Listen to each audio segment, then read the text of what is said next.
Hi, I'm Jonathan Luskin, and I worked on the morphing effect in Willow back in 1988 at ILM. This is CGM episode number 16 on Willow. Vous pensiez que Tron était le premier film avec de l'image de synthèse? Que le morphing était apparu pour la première fois au cinéma avec Willow? Que Pixar ne faisait que des courts-métrages avant Toy Story?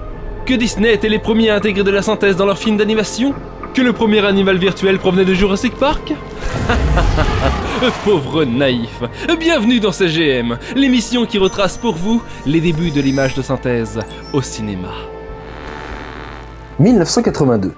Tom Brigham, un programmeur et animateur issu du New York Institute of Technology, surprend tout le monde lors du SIGGRAPH 1982 de Boston avec une vidéo. Une vidéo qui montrait pour la toute première fois une femme changer de forme pour se transformer en lynx. C'était la naissance du morphing, mot dérivé du grec morpé, qui désigne une chose frappée, pétrie, façonnée et donc formée. Seulement, il faudra encore attendre une dizaine d'années supplémentaires avant que la technique ne porte son nom. Trouvé par Ted Bayer et Jamie Dixon du studio Pacific Data Images. Entre-temps, le morphing sera en effet désigné sous l'acronyme MORF par la compagnie Industrial Light and Magic, qui sera la première à s'en servir dans l'industrie cinématographique pendant les années 80, via quelques films clés. Willow, sorti en 1988, Indiana Jones et la dernière croisade, ou encore Abyss, tous les deux sortis en 1989. Néanmoins, deux films précurseurs utilisant du morphing sont bien souvent laissés de côté par les spécialistes des effets spéciaux. Deux films d'ailleurs tous les deux sortis en 1986, Star Trek 4, déjà évoqué avec vous dans l'épisode 5 de CGM, et The Golden Child, ou l'enfant sacré du Tibet, en français, que nous allons voir dans cet épisode 16 de CGM, consacré au morphing. Réalisé par Michael Ritchie, que vous connaissez peut-être. Ouais, non, The Golden Child est son film le plus connu. The Golden Child est donc une comédie d'action-aventure mettant en scène quelques acteurs plutôt connus de nos jours, puisqu'il s'agit d'Eddie Murphy et de Charles Dance, mais aussi de Victor Wong, qu'on retrouve à l'affiche d'une autre comédie d'action-aventure, le cultissime Big Trouble in Little China de John Carpenter. Ah oui, est-ce que je vous ai dit que John Carpenter était à la base censé réaliser The Golden Child? Directement coproduit par Industrial Light and Magic, qu'on ne présente plus, The Golden Child aurait été l'occasion de mettre en pratique de nombreuses techniques d'effets spéciaux déjà quelque peu éprouvées, comme de l'intégration sur fond bleu, de l'animation en image par image stop motion, mais aussi du go motion pour la créature démoniaque Sardo, visible à la fin du long métrage. La technique du go motion était d'ailleurs encore assez récente dans le cinéma hollywoodien, puisque son créateur, le légendaire Phil Tippett, ne l'avait alors utilisé que sur une poignée de films comme l'Empire contre-attaque en 1980, Dragon Slayer en 1981 ou encore Young Sherlock Holmes en 1985. Mais The Golden Child a surtout servi de brouillon pour une technique impossible à réaliser sans l'imagerie numérique, le morphing, ou plutôt, dans ce cas précis, le warping. Le warping, c'est littéralement la déformation d'une image dans le but de lui attribuer une forme, chose qui va généralement de pair avec le morphing. Relativement peu de films l'ont cependant utilisé en solo, car l'effet est très vite devenu assez cheap. Exemple avec Vigo dans Ghostbusters 2. Ouais, c'est furtif. Et moche. Et justement, accrochez-vous bien, car le warping de The Golden Child apparaît tellement rapidement que vous pourriez carrément le manquer si jamais vous aviez le malheur de cligner des yeux. On est d'ailleurs ici au point que, pour rentabiliser le travail effectué sur à peine 2 secondes de présence à l'écran, ce warping est répété par inversion du métrage. Le tout avec une espèce de surimposition bien crade rajoutée par-dessus pour cacher l'aspect brut de fonte de l'effet. On peut néanmoins distinguer 3 étapes dans la métamorphose. Premièrement, un vrai rat filmé à part. Deuxièmement, une image fixe du démon final, et troisièmement, une photo de Charles Dance. Ouais, non, Charles Dance a eu beau jouer dans le film, il n'a cependant pas été impliqué plus que ça dans les effets spéciaux de ce dernier. That was all really done by other people. Yeah. I just sat, it was all done in post-production. So, I was just doing my job. Yeah. Somebody else played with it. Seul le segment avec le rat a donc été tourné, renforçant l'idée d'un effet conçu à la toute fin de la production du film, soit après que Phil Tippett ait terminé de travailler sur la créature démoniaque en go motion. Créature qui sera d'ailleurs elle aussi recouverte d'un voile de poussière à chaque apparition, comme pour atténuer un rajout peu glorieux dans l'image. Et si l'on jette un coup d'œil au crédit de fin du film, aucune mention n'est faite concernant le travail de warping, bien qu'il s'agisse là de l'effet le plus novateur de la part d'Industrial Light and Magic. Un oubli ou une omission qui renforce l'idée d'une inclusion tardive de l'effet dans le film. Cette métamorphose n'est donc pas vraiment amorphe à proprement parler, mais l'effet est tellement rapide à l'écran qu'on jurerait que c'en est un. Pour que le premier morph numérique 2D n'arrive enfin dans les salles, il faudra cependant patienter jusqu'en 1988 avec la sortie du film Willow dans les salles. Réalisé par Ron Howard, connu pour Splash, Cocoon, Backdraft et plus récemment pour la trilogie Dan Brown, Willow est un film fantastique produit par George Lucas, sorti aux États-Unis le 20 mai 1988, puis le 14 décembre de la même année dans l'Hexagone. Accessoirement, l'un des films de mon enfance avec l'histoire sans fin. Initialement conçu par Lucas comme sa nouvelle franchise phare depuis le succès de la première trilogie Star Wars, Willow partait s'aventurer sur le terrain de l'heroic fantasy, genre cinématographique qui tentait de se faire une place dans les années 80 après que la science-fiction soit passée par là. Pour en savoir plus, je vous invite à lire l'excellent livre Les Guerres des Étoiles de Jérôme Ouibon à ce sujet, très instructif. Sauf que la fantasy, mise à part la série des Conan, c'était loin de faire des cartons au box-office américain. Jugez plutôt Dragon Slayer ou le Dragon du lac de feu en français. Alors, c'est-à-dire que pour nous français, pour fondeur de dragon, c'était pas assez. Donc il a fallu lui rajouter un lac, bousillé par de la fracturation hydraulique. Dragon Slayer, disais-je, 18 millions de budget pour 14 de recettes uniquement aux États-Unis lors de son exploitation à l'été 1981, suivi pas très longtemps après par le naufrage Krull et ses 50 millions de budget pour seulement 16 de recettes à l'été 1983. Un film qui a beaucoup d'idées, mais aussi plein de problèmes. Mais que ce cher Gilus aime beaucoup. Puis, en 1985, ce furent tour à tour les échecs de Return to Oz, avec 28 millions de dollars de budget pour 11 de recettes, Red Sonja, Calidor, la légende du talisman en français, avec 17,9 millions de budget pour 6,9 de recettes, et The Legend de Ridley Scott, avec ses 24,5 millions de budget pour 15,5 de recettes. Bon, Legend c'est un peu comme Blade Runner. Il s'apprécie mieux avec sa Director's Cut. Enfin, en 1986, ce fut le tour d'Highlander, 16 millions de budget pour 5,9 millions de recettes, mais surtout de Labyrinthe de se planter lui aussi en beauté sur le sol US avec seulement 12,9 millions de recettes pour 25 de budget. Plus de détails dans l'épisode 14 de CGM. Bref, la fantasy était devenue, en quelques années seulement, le genre à éviter à tout prix pour les studios.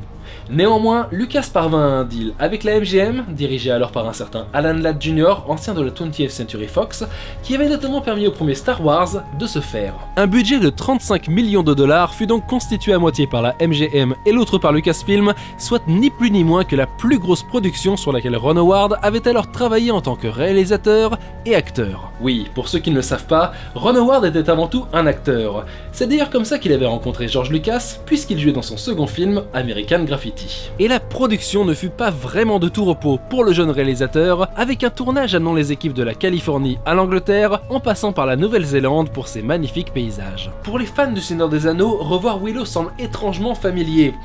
Et pas que dans les lieux de tournage. En termes de casting, nous avons là un nouveau mélange d'anciens et de petits nouveaux, comme c'était déjà le cas dans Star Wars. Pour les vétérans, on retrouve ainsi Jean Marsh, vu dans le génial Return to Oz, ici dans le rôle de la reine Bave Morda, puis feu Patricia Hayes, précédemment vue dans le rôle d'Urgle dans l'Histoire sans fin. Tout est lié. Pour les petits nouveaux, hormis le couple Joanne Whalley-Val Kilmer qui se mariera suite au tournage, c'était surtout l'occasion pour le brillant Warwick Davis d'enfin avoir un rôle en dehors des costumes qu'on lui avait prêtés jusqu'alors. Et oui, difficile de reconnaître l'acteur sous la fourrure de Wicket dans Le Retour du Jedi, La Caravane du Courage ou encore La Bataille d'Endor. Warwick Davis se voit ainsi attribuer le premier rôle du film, nommé après son personnage, Willow. Un père de famille, fermier, qui ne rêve que d'une chose, devenir sorcier, même si ses sorts sont loin de produire les effets escomptés.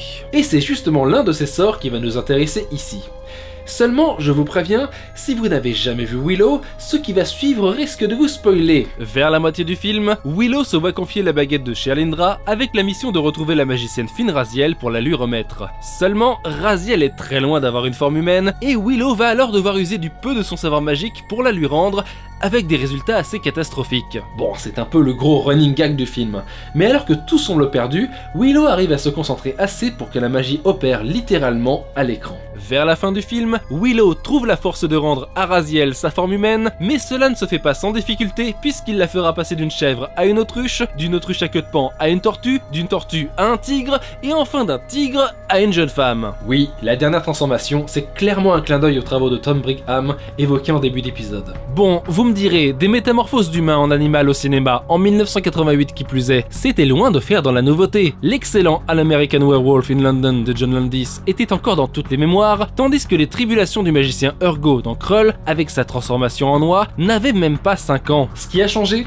Et bien là où les autres films usaient de dessins animés ou encore de changements de plan pour montrer une métamorphose, Willow le faisait pour la toute première fois au cinéma parfaitement sans coupure. À la différence de The Golden Child, où 3 images étaient étirées et mergées entre elles à l'aide de fondus hyper rapides, Willow était le premier film de l'histoire du cinéma à entièrement se servir de l'ordinateur pour métamorphoser des créatures entre elles. Il s'agissait d'ailleurs là d'un mix de marionnettes, de chimères utilisées pour servir uniquement d'intermédiaires, comme cette tortue à pattes de grand félin, mais aussi d'un véritable tigre tourné sur fond bleu. Ce n'est d'ailleurs pas l'actrice Patricia Hayes que l'on peut voir à la fin de la métamorphose, mais une toute autre jeune femme non créditée au générique. Cependant, malgré la nouveauté apportée par ce tout premier morphe numérique de l'histoire du cinéma, ILM ne l'avait à la base pas du tout envisagé pour Willow, préférant opter pour de véritables modèles 3D d'animaux dont les transitions auraient pu se faire par simple changement de coordonnées X, Y, Z, comme c'était déjà le cas dans Star Trek 4, sorti alors seulement un an plus tôt. Sauf que jusque-là, seule la chouette de Larry Yeager et Bill Croyer s'étaient aventurés sur le terrain du photoréalisme animal dans l'image de synthèse, et le résultat, très impressionnant pour 1986, avait demandé des mois de travail pour la réalisation d'un seul animal. Et l'ambition de Willow était d'opérer des transformations entre pas moins de 4 animaux différents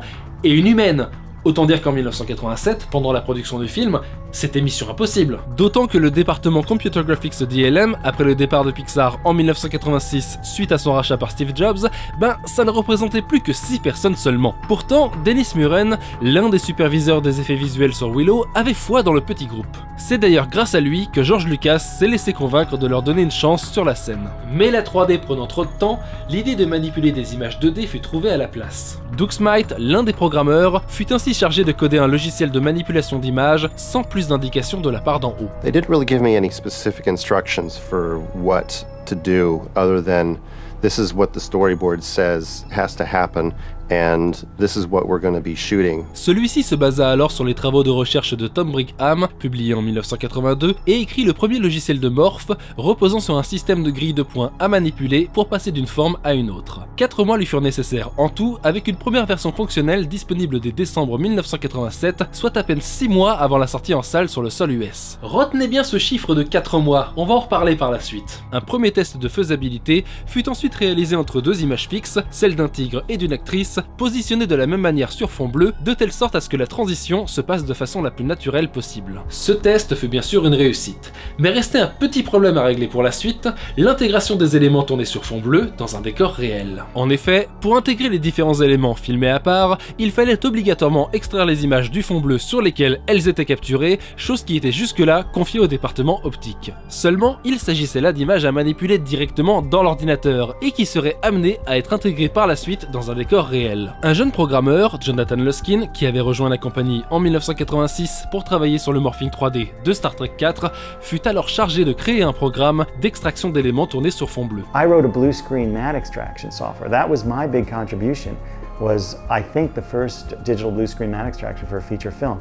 And I wrote it in Parallel C for the Pixar image computer. It was very fast, which was so great about the Pixar machine, but the other thing was I displayed all the separations, all the color separations, and then I called the optical guys over, like Ken Ralston, I think, worked with me. And they could look at a color separation and say, oh, your green layer is too thin, or your red layer is no good. They could use all their knowledge from photochemical compositing and look at the digital stuff and figure it out, which was a much easier iterative process, frankly, than what Pixar was doing, which was trying to implement the ultimate equation. And it was like, play around with some parameters and see what happens. This was much more collaborative with the optical department. Mais pour extraire les images de leur fond bleu, il fallait d'abord les numériser. Pixar, en se faisant racheter par Steve Jobs, avait dû laisser derrière tout le hardware et le software développés sous la bannière de Lucasfilm. Cela comprenait, notamment, le fameux Pixar Image Computer sur lequel Luxo Jr. avait été créé, mais aussi le logiciel Reyes utilisé sur Young Sherlock Holmes, ou encore un scanner laser de marque Iconix, compagnie qui venait tout juste d'être rachetée à l'époque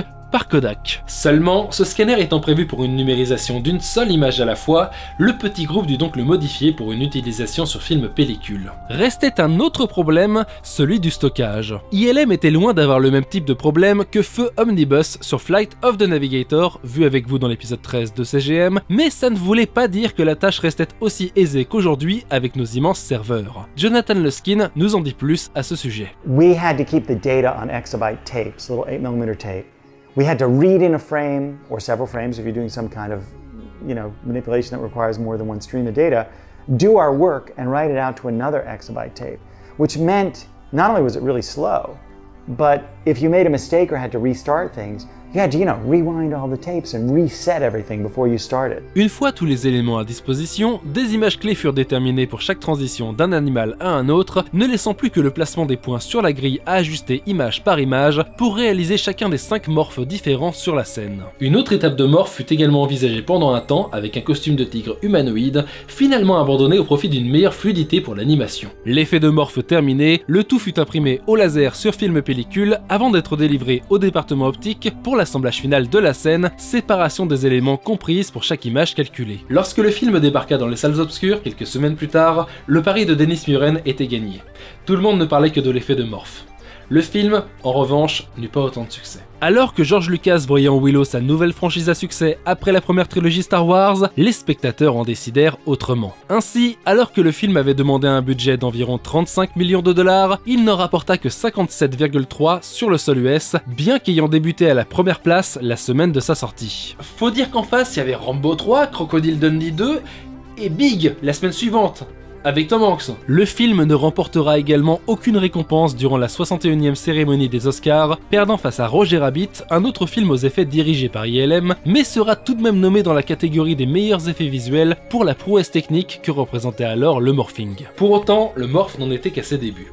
Et le prochain film qui allait utiliser l'effet ne fut pas très long à arriver puisqu'il s'agit d'Indiana Jones et la dernière croisade. Sorti le 24 mai 1989 aux États-Unis et le 18 octobre 1989 en France, Indiana Jones et la dernière croisade est le 3e volet des aventures du professeur archéologue, réalisé par Steven Spielberg et produit par George Lucas. Les légendes parleraient d'un 4e film avec un crâne de cristal. Mais bon, ce ne sont que des légendes, voyons. Mettant en scène la quête du Saint Graal, l'histoire fait renouer Harrison Ford avec son rôle iconique, cette fois accompagné de Sir Sean Connery dans le rôle de son père, de la jeune Alison Doody dans le rôle du docteur Elsa Schneider et de Julian Glover dans le rôle de Walter Donovan. Enfin, ces dernières années, il est surtout connu pour son rôle du grand maître Pycelle dans Game of Thrones. Donovan, qui va d'ailleurs être le personnage qui va nous intéresser ici, puisqu'il est le sujet de l'effet spécial le plus mémorable de tout le film, à savoir la destruction de Donovan. Et là, vous vous doutez bien qu'il va y avoir du morph et du spoil. Steven Spielberg ayant déjà utilisé plusieurs effets de décomposition avancés dans le premier Indiana Jones sorti en 1981, il ne voulait pas réutiliser les mêmes techniques traditionnelles pour le climax de ce 3e opus. À la place, il avait lancé un défi aux équipes d'ILM pour que le climax du film soit réalisé en une seule passe, sans coupure. Michael McAllister fut donc assigné par ILM pour superviser les effets spéciaux sur toute la séquence, qui allait suivre le même chemin que Dennis Muren sur Willow, avec un nouveau mix d'effets pratiques augmenté via l'outil ordinateur. Le meilleur des deux mondes donc, et c'est pour ça que l'effet fonctionne encore aussi bien près de 30 ans après. Pour graduellement rendre le personnage de Donovan de plus en plus vieux et décomposé, un moule de la tête de l'acteur Julian Glover fut réalisé, permettant de tirer des doubles en latex. 3 têtes différentes en furent tirées, chacune représentant un état de décrépitude pire que le précédent, qui allait être filmé indépendamment sur fond bleu, mais avec les mêmes exacts mouvements pilotés par ordinateur, dans le but de permettre des transitions les plus naturelles possibles. Pour accentuer l'effet, chaque tête possédait en plus ses propres attributs mécanisés. La première creusait joues et tempes tout en aspirant le nez, la seconde rentrait les yeux et le reste du nez dans le crâne, tandis que la troisième avait été recouverte de morceaux de plastique, rétrécissant sous l'effet de la chaleur. Car oui, la toute dernière décrépitude n'a pas été réalisée à l'aide d'un morph, mais plutôt à l'ancienne, à l'aide d'un souffleur à air chaud et d'une capture vidéo faite en accéléré. 2 types de morphes sont d'ailleurs à observer ici. Le premier se passant sur la tête de Donovan et le second sur les vêtements qui rétrécissent à mesure que la putréfaction des chairs s'opère. La synchronisation des deux est d'ailleurs le seul vrai problème de la séquence, puisqu'on a l'impression que le costume flotte à défaut d'épouser le buste. Mais un autre problème se présenta lors de la post-production, car si la doublure d'Alison Doody avait été filmée interagissant avec la première des 3 têtes, elle n'était pas du tout présente dans le cadre lors des captures avec les 2 autres. ILM fut donc forcé de numériser entièrement toute la séquence avec la doublure pour y intégrer ses morphes, créant par là même le tout premier compositing entièrement numérique de l'histoire du cinéma. Ce qui ne fut pas une mince affaire, puisque l'équipe dut carrément appliquer son travail de manipulation d'images sous forme de textures surimposées sur la première des 3 têtes, en devant en même temps faire attention aux cheveux blancs derrière celle-ci. Mais au final, la séquence est encore plus impressionnante que celle de Willow, tant le spectateur ne se rend même pas compte des effets de morph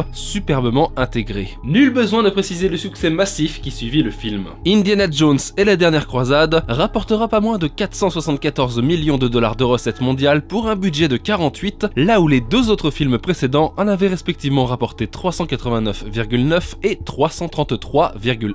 Bon, après, si on passe en dollars constants, c'est les aventuriers de l'Arche perdue qui prend la tête, bien évidemment. Pourtant, une fois encore, le film ne sera que nommé pour l'Oscar des meilleurs effets visuels à l'occasion de la 62e cérémonie des Oscars. À nouveau, c'est un autre long métrage dont les effets spéciaux avaient été réalisés par ILM qui lui raflera la statuette The Abyss de James Cameron. Un film que j'évoquerai plus en détail avec vous dans l'épisode 18 de CGM. Les outils de Morph, quant à eux, se feront relativement discrets dans les 2 années qui suivront, avec seulement une poignée de films entre 1990 et 1991. Citons ainsi À la poursuite d'Octobre Rouge pour la simulation du mouvement de l'eau balayé par l'hélice du sous-marin, Terminator 2 pour le T-1000 et Star Trek 6 Terre Inconnue pour la changeuse de forme Martia, déjà évoquée avec vous dans l'épisode 5 de CGM. Pourtant, au début des années 90, une compagnie concurrente d'ILM va développer sa propre solution de morph.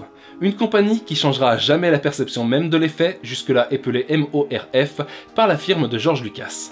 Et cette compagnie, c'était Pacific Data Images. Pacific Data Images, c'est une compagnie que vous connaissez certainement pour avoir été la première à concurrencer Pixar sur son propre terrain, à savoir les longs métrages en images de synthèse, avec le film Fourmise, sorti en 1998, mais aussi l'inoubliable Shrek, sorti en 2001. Mais PDI, c'était aussi l'une des plus anciennes compagnies d'effets spéciaux numériques, créée en 1980 par Carl Rosendahl. Elle réussissait alors là où toutes les autres échouaient, à savoir rester profitable simplement en choisissant du hardware bon marché, plutôt que des supercalculateurs à plusieurs millions de dollars, ce qui ne l'empêchait pas d'être technologiquement à la pointe. PDI était en effet reconnu, dans les années 80, pour ses courts-métrages d'animation révolutionnaires tels que Chromosaurus en 1984, Opéra industriel en 1986 ou encore Locomotion en 1989. Elle avait également travaillé, la même année, avec Jim Henson pour créer le personnage de Waldo C. Graphic, la toute première marionnette animée avec de la prévisualisation en images de synthèse temps réel via un système de capture de mouvement évoqué avec vous dans l'épisode 14 de CGM. Pacific Data était aussi connu pour son travail dans la pub et, en 1991, Chrysler allait leur demander l'impossible. Transformer la Plymouth Voyager de la première à la seconde génération. Comment? Eh bien laissons le co-inventeur de la technique, Tad Bayer, nous en dire plus. It turns out that at that time, ILM, Industrial Light and Magic, was doing morphing in movies. But I didn't know how they did it. I sat down with one of our animators, Jamie Dixon at the time. We said, okay, how are we going to do this? We had no idea. But back then I was a programmer, and I said, okay, well, let's try a bunch of different things. You know, we started out doing things like, okay, this point matches that point, this point matches that point. We tried that. We tried a bunch of variations of that technique. The problem was that you ended up sort of getting those points to move, but you got a lot of distortion between them. So that didn't work. We tried, again, over the period of about a day, tried a bunch of different ideas. That basically you drew not points, but lines. What the algorithm would do is it would take the pixels along that line and move them over to the other line. Pixels that were near that line and move them over as well. And the distance from the line determined how much of an influence that line had. At the end of a day, at the end of an 8-hour day on a Saturday, okay, we shouldn't have been working, we were able to get a tool that worked pretty well. And we used it to do the ad for Chrysler and made a nice thing. Et la technique inventée par Tad Bayer et Jamie Dixon était alors bien différente de celle utilisée par ILM. So what their technique was is they took not just lines over the features they wanted, but they had a grid across the whole frame. And you took the grid and you moved each vertical line and horizontal line as splines to go across the features that you wanted to morph from one to the other. But that meant that you couldn't specify a particular feature you wanted to morph. You just had to do it based on these lines. ILM was trying to make it so that their morph algorithm was the standard, and they were trying very hard to use the word MORF for morphing. And we were using MORPH for morphing to emphasize that PDI did things differently than ILM did. Very, very, very quickly, our technique became the standard. Everybody used that, and ILM lost. En effet, le morphing de Pacific Data Images est devenu très populaire cette année-là grâce à un clip révolutionnaire, Black or White de Michael Jackson. Pour promouvoir la sortie de son 8e album solo, Michael Jackson avait choisi de mettre en avant la chanson Black or White avec l'idée de marquer à nouveau les esprits comme il l'avait fait en 1983 avec Thriller. Pour ce faire, il collabora à nouveau avec John Landis, le réalisateur du Loup-garou de Londres, et eut l'idée de mélanger les ethnies pour correspondre au thème évoqué dans sa chanson. Pacific Data Images fut choisi pour réaliser cette partie qui allait être regardée par 500 millions de personnes à travers 27 pays ce 14 novembre 1991. Pour que l'illusion soit parfaite, chaque personne filmée sur fond bleu fut calée selon la position de ses yeux, seul élément du visage dont la position ne change pas tout le long de la séquence. Mais en dehors du morphing, il y eut aussi un immense travail de rotoscoping, comme nous l'explique Tad Bayer. It took about 6 weeks to do that 45-second piece. We took the images of the people who were morphing from one to the next, and we broke it up, their faces and the hair and the backgrounds and the shirts and everything else, and morphed them all separately and then composited them back together.